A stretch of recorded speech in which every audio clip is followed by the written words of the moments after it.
चलिए, तो बहुत बहुत स्वागत है आज के वीडियो में। आप देख रहे हैं स्टॉक आनंद। मैं आपके सामने अभिषेक आनंद एक नए वीडियो के साथ आफ्टर थर्सडे, एक नए वीडियो के साथ। आज संडे है, तो संडे को मैं इसलिए आता हूँ। फ्राइडे और सैटरडे थोड़ा आराम भी ज़रूरी है, और संडे को इसलिए भी आता हूँ कि आराम भी ज़रूरी है और आपके जहन में वो बातें रहें और मंडे को आप भूल ना जाएं।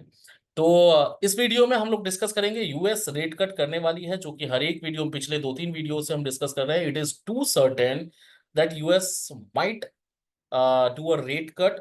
और वहां पे रेट कट होगा तो क्या असर पड़ेगा, मतलब यूएस में रेट कट अगर होता है, किसको फायदा किसको नुकसान, किस सेक्टर में रहेगा क्या हाल, तो उसको हम लोग डिस्कस करने वाले हैं।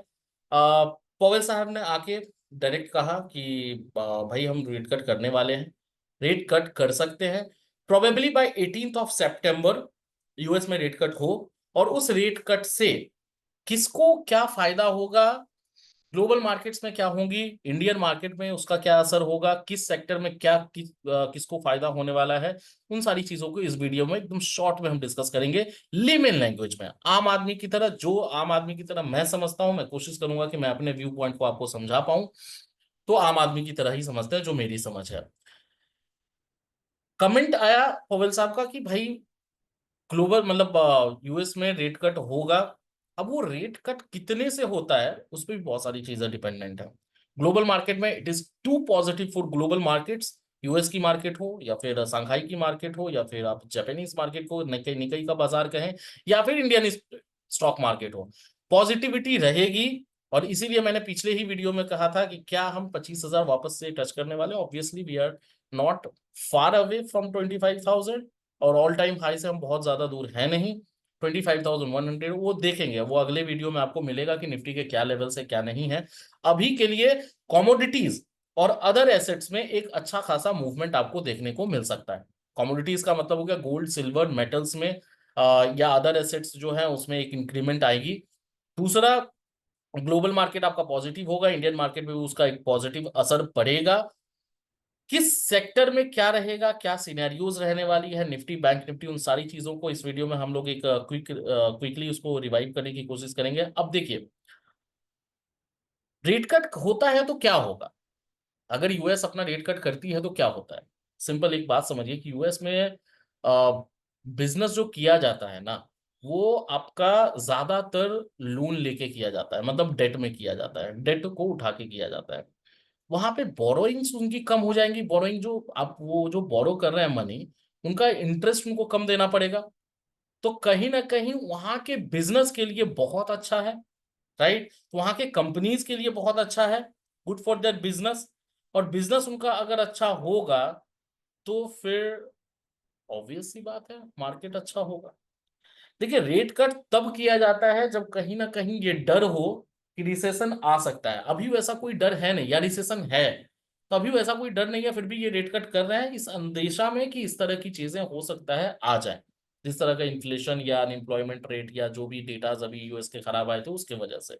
तो इनकी एक कंपल्सन है, इनके साथ मैंडेटरी है कि भाई आपको करना पड़ेगा। और it is too for US companies, जो भी यूएस की कंपनीज हैं उनके लिए बहुत अच्छा होगा। इससे एक नुकसान आप समझे ना, अगर आम आदमी की तरह, कि सिंपल है कि भाई यूएस मार्केट अगर रेट कट करती है तो इंडियन मार्केट में, अब अगर यूएस रेट कट करती है 0.25 बेसिस पॉइंट से, तो फिर कोई दिक्कत नहीं है।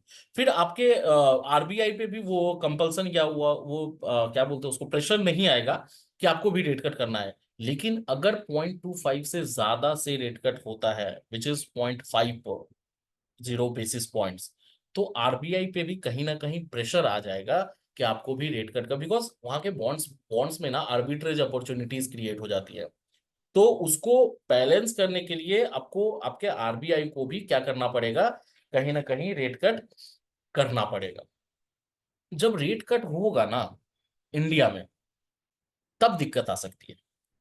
तो इमिडिएटली तो बहुत अच्छा है मार्केट के लिए, लेकिन इन लॉन्ग रन अगर आरबीआई को भी ये करना पड़ गया, अगर 0.25 बेसिस पॉइंट से ज्यादा से अगर यूएस रेट कट करती है, तो फिर दिक्कत आरबीआई की अगर कर देती है, वो भी आरबीआई भी अगर रेट कट कर देती है, तो फिर दिक्कत आ सकती है। In long run immediately affect अच्छा रहने वाला है इंडियन मार्केट में भी।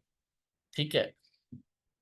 अब इससे क्या होगा ना, जब रेट कट किसी भी कंपनी में, मतलब यहाँ मान लीजिए इंडिया में अगर होगा, तो क्या होता है कि जितने भी और बिजनेसेस हैं, मतलब जो भी एफआईआईज हैं या जो बड़े इन्वेस्टर्स हैं, कहीं ना कहीं वो अपना पैसा स्टॉक मार्केट से निकाल के ना बिजनेस में लगाना स्टार्ट कर देते हैं, बिकॉज बिजनेस के लिए अच्छा है।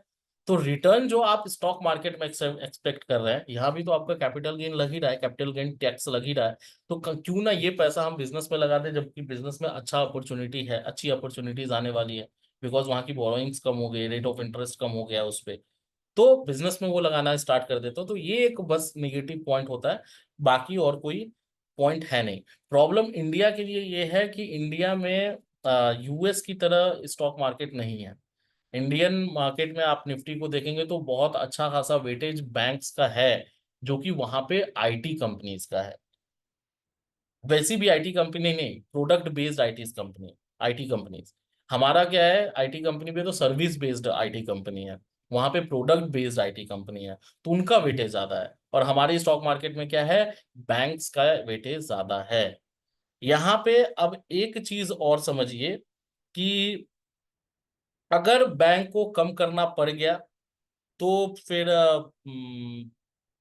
कॉस्ट ऑफ लेंडिंग और डिपॉजिट्स पे जो वो बैंक प्रोवाइड कर रहे हैं, मैं इंडिया की बात कर रहा हूँ, डिपॉजिट्स पे जो इंटरेस्ट वो प्रोवाइड कर रही है, वो भी कम करना पड़ जाएगा अगर रेट कट होता है तो वैसे ही बैंक पे प्रेशर है डिपॉजिट्स का, जो कि मैं पिछले वीडियो से भी बोल रहा हूँ, और भी ज्यादा प्रेशर आ जाएगा। तो कहीं ना कहीं बैंक्स के लिए अच्छा नहीं होगा in long run. Effective immediate affect बहुत अच्छा रहने वाला है, क्योंकि आपकी ग्लोबल मार्केट्स अच्छी रहेगी। ग्लोबल मार्केट अच्छा रहेगा तो आपकी भी अपॉर्चुनिटीज अच्छी मतलब आपके भी मार्केट में थोड़ा बहुत अच्छा मूवमेंट देखने को मिल सकता है। अब आते हैं बात की जितनी भी इंडिया में क्या फायदा हो, मतलब इंडिया पे क्या असर पड़ेगा, मतलब अगर यूएस में रेट कट होता है तो इंडियन मार्केट पे क्या है। इंडियन मार्केट पे बहुत बड़ा कोई इफेक्ट नहीं पड़ेगा। पॉजिटिविटी ग्लोबल मार्केट पे रहेगी, तो हमारे यहाँ भी पॉजिटिविटी रहेगी। जितने भी डेट कंपनीज, मतलब जिनके पास डेट ज्यादा है ना, मतलब कि जैसे रिलायंस आप ले लें, भारतीय एयरटेल, अगर टॉप 10 कंपनीज को आप, इंडिया के टॉप 10 कंपनीज को लेंगे, तो भारतीय एयरटेल और मार्केट कैपिटलाइजेशन के हिसाब से भारतीय एयरटेल और रिलायंस, इन दो कंपनीज के पास मोटा मोटी एक डेट ज्यादा है, जिनको फायदा हो सकता है। ठीक है। अदानी के कुछ फॉरेन बॉन्ड्स हैं, जिन उसमें भी कुछ बोरोइंग्स में उसका इंटरेस्ट कम होगा, तो उनको फायदा हो सकता है। ठीक है। तो ये तीन चार कंपनीज है जिनको फायदा हो सकता है, मतलब सिंपल सी बात है, जिनके पास कर्जा ज्यादा है, जिनका डेट ज्यादा है, उनको डायरेक्टली फायदा होगा यूएस के भी रेट कट करने से, क्योंकि उन्होंने वहां से भी पैसा उठा रखा है, तो उनको इंटरेस्ट कम देना पड़ जाएगा। समझ रहे हैं बातों को। अब सेक्टर पे आते हैं, सेक्टर में कौन कौन से सेक्टर को फायदा होगा, कौन कौन से सेक्टर को अवॉइड करना चाहिए। सिंपल फायदा, एफएमसीजी, फार्मास्यूटिकल्स। एफएमसीजी में एक अच्छा मूवमेंट आ सकता है, मैं बार बार बोल रहा हूँ एफएमसीजी को। अ, आप इस सेक्टर को रडार में रखें, अगले 1 साल 2 साल तक इसमें बहुत अच्छा मूवमेंट रहेगा। फार्मास्यूटिकल्स में भी अच्छा मूवमेंट, मैंने पहले भी वीडियोस में बताया, फार्मास्यूटिकल्स में भी अच्छा मूवमेंट रहेगा। और बहुत सारी, हर एक स्टेट में कुछ ना कुछ डेंगू मलेरिया ये सारी चीजें चल रही हैं ऑलरेडी, और कुछ बीमारियां और आने लॉन्च होने वाली हैं, मंकी पॉक्स ये वो लंग फंग जो भी है। तो फार्मास्यूटिकल्स में एक अच्छा मूवमेंट है, एफएमसीजी में एक अच्छा मूवमेंट है, और आगे भी रहेगा। आईटीज के लिए नो डाउट बहुत अच्छा न्यूज होगा, अगर यूएस रेट कट होता है तो आईटीज में एक अच्छा मूवमेंट आ जाएगा। तो एफएमसीजी आपका हो गया पहला सेक्टर, दूसरा आईटी, तीसरा फार्मास्यूटिकल्स। ऑटो में थोड़ा दिक्कत होगा, ऑटो की कंपनीज में दिक्कत हो सकता है, सो उसका ध्यान रखिएगा। मेटल्स वगैरह, क्योंकि मेटल्स में देखिए, मेटल्स वगैरह का आपका रॉ कॉस्ट, जो रॉ मटेरियल का कॉस्ट है वो बढ़ेगा, तो मेटल्स के लिए तो ठीक ही है, मेटल्स के लिए कोई दिक्कत नहीं है, लेकिन ऑटो सेक्टर के लिए वो चीजें थोड़ी सी नेगेटिवली इम्पैक्ट कर सकती है। ठीक है। बाकी रिलायंस और भारतीय एयरटेल के बारे में हम लोगों ने बात कर लिया। ठीक है। तो सीधा सीधा ये हिसाब है कि अगर यूएस रेट कट करती है, जिसका अंदेशा है, और जो इस तरह की आशंका, जिस तरह की बातें चल रही हैं, 18 सितंबर को यूएस रेट कट करेगा, उसका अफेक्ट इंडियन मार्केट पे भी ठीक ठाक ही, अच्छा ही रहने वाला है, बशर्ते ये हो कि बेसिस पॉइंट्स जो हैं वो 0.25 से ज्यादा ना हो। अगर 0.25 से ज्यादा होगा तो फिर यूएस मार्केट, मतलब आपको आरबीआई को भी वो रेट कट करने को मजबूर कर देगा, जो कि हमारे बैंकिंग्स के लिए ठीक नहीं होगा।